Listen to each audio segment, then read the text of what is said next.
Hello and welcome to this brief video tutorial on the 2017-18 form for completing action steps for program review. In this short video, we're going to touch on basic navigation tips, how you can find the forms online, how to use the designator list, how to save and resume your work as you're preparing your action steps, and finally the outcomes assessment timeline sheet.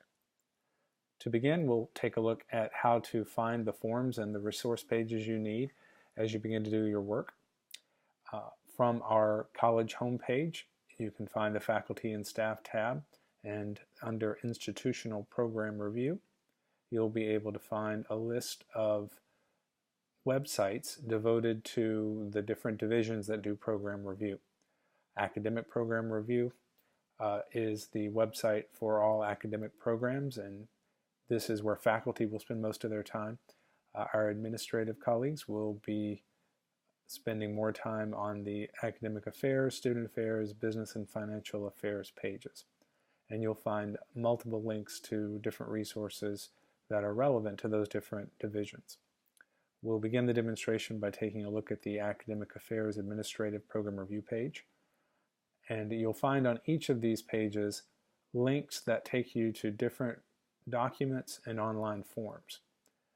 You can find the actual form for completing a new or ongoing action step for program review by clicking on the link that's provided. That will open a page to our FormStack software program that we used for submitting action steps. Also, back on those division program review pages, you'll find links to our form for submitting completed and discontinued action steps for program review. You'll also find on each of those pages a designator list for the divisions to show you what are the division, dean, program designator acronyms that are used for your program.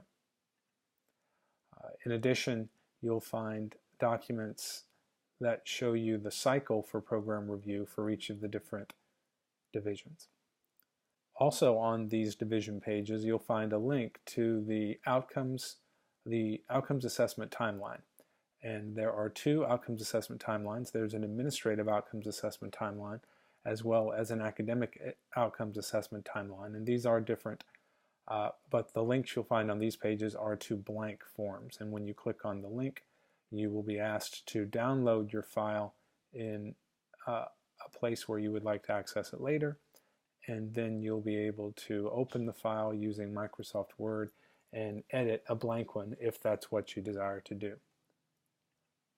On the Institutional Program Review Support Materials site, there is a handout and a video for how to download existing AUO timelines or academic outcome assessment timelines from SharePoint. So a few things to remember about the actual form for completing a new and ongoing action step for your program review. When you begin filling out the form, the first section will ask for different identification information, and you have a series of drop-downs in order to help include that information. Also, it's important to note the Save and Resume Later feature. Now, the Save and Resume Later feature allows you to stop what you're doing, create a hyperlink to your form so that you can come back at any time within the next 30 days to begin working on your action step again. A few tricks to remember for Save and Resume Later, however, is when you click the Save and Resume Later button, it will prompt you to confirm that you want to save and get a hyperlink for the form that you're working on.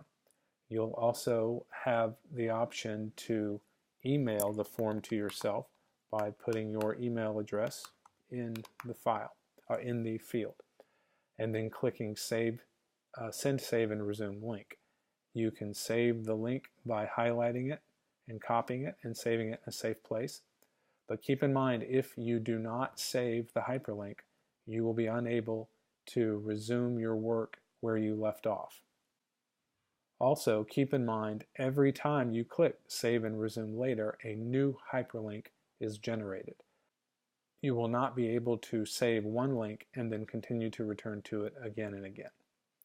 So when you're ready and you've typed your email address and you've double checked that it's correct, click Save, and you will receive an email in your inbox for the email that you placed into the field. If after a moment or two you do not receive the link, you have the option to resend the email. Just a reminder, the link that you generate every time you click Save and Resume will last for 30 days. So if you're beginning your action steps now in August, but the program review is not due until November or further, keep that in mind. This concludes this video demonstration for getting started with your 1718 action step form. More videos can be found at the Institutional Program Review Support Materials site.